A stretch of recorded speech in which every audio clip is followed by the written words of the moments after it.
What's up, everyone? Mitchell Saltzman here at Gamescom 2022 inside the Sega booth with the man, Takashi Iizuka, the producer of the Sonic series. How are you doing? Hi.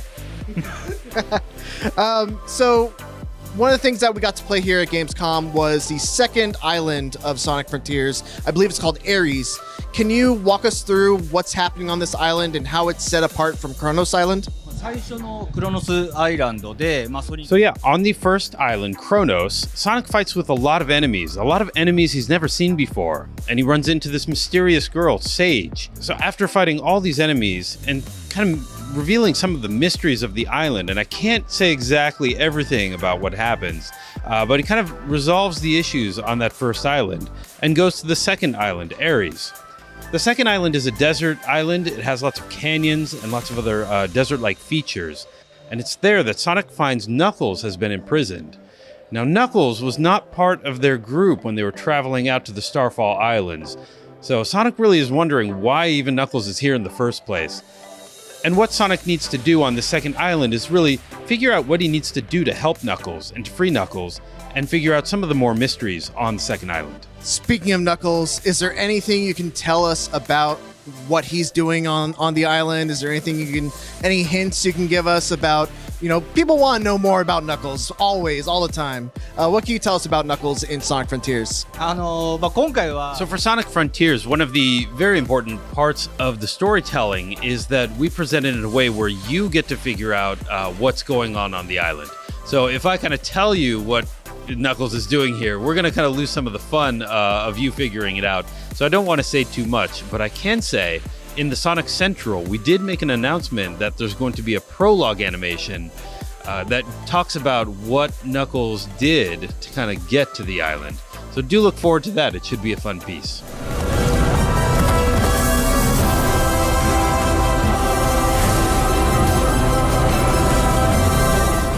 You also mentioned Sage as a character, and this is kind of, the most exposure that I've had to this character.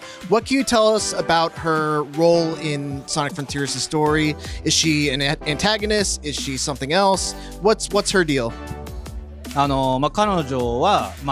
Sage you meet on Kronos Island, and she looks very mysterious. She's kind of up there, she's floating around, she's got this very strange look going on, and she's constantly trying to get Sonic off the island. But why exactly she's doing that, and it even seems like she's controlling the enemies.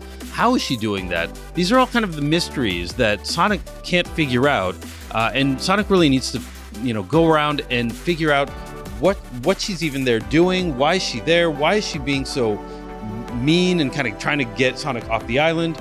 These are all the questions that Sonic has, and you as the players, you're playing the game, you're going to kind of go on this adventure and understand what she's doing there, why she's trying to get Sonic off the island, and I think along with Sonic, you'll kind of understand more about Sage as a character. Another thing on the island that we've seen are these little creatures called Cocos. What's their deal?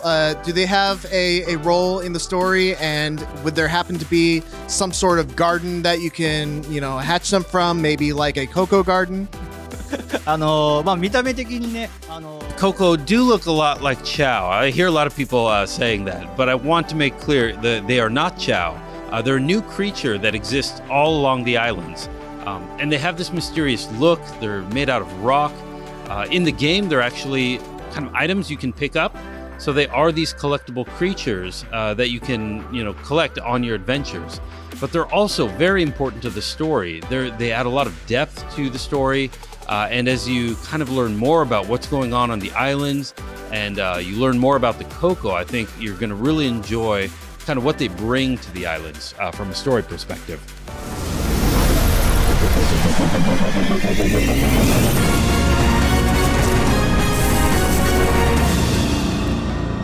Speed is something that I think is very important to Sonic fans, but it's also a very tricky balance because the faster you go, the harder it is to control.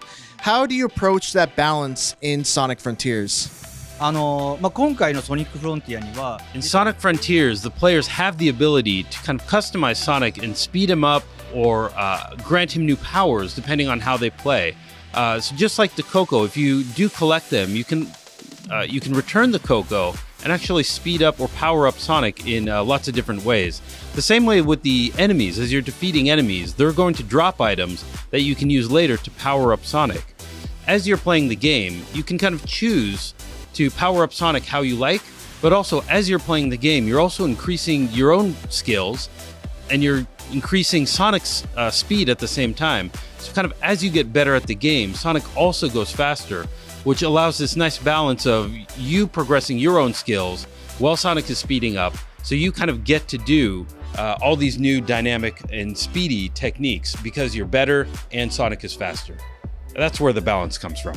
So since you guys revealed Sonic Frontiers, you revealed the gameplay of Sonic Frontiers, I think there's been a lot of different feedback kind of going both ways.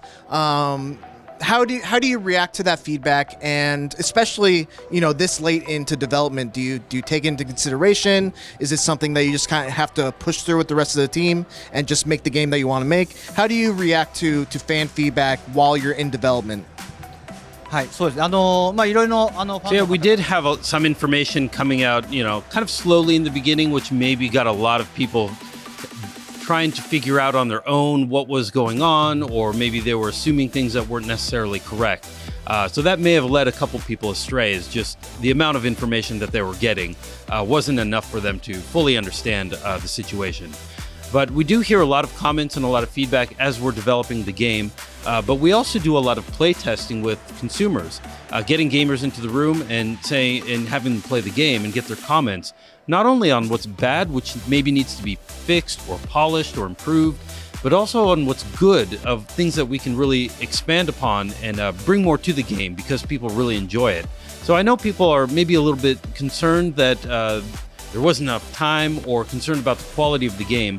But in a lot of the playtesting we did, we found a lot of improvements for the title, and we were playtesting quite a lot. So we feel confident in the quality of the game we're releasing. All right, well, Iizuka-san, thank you so much for your time. That is Sonic Frontiers. And for more Gamescom 2022, keep it here on IGN.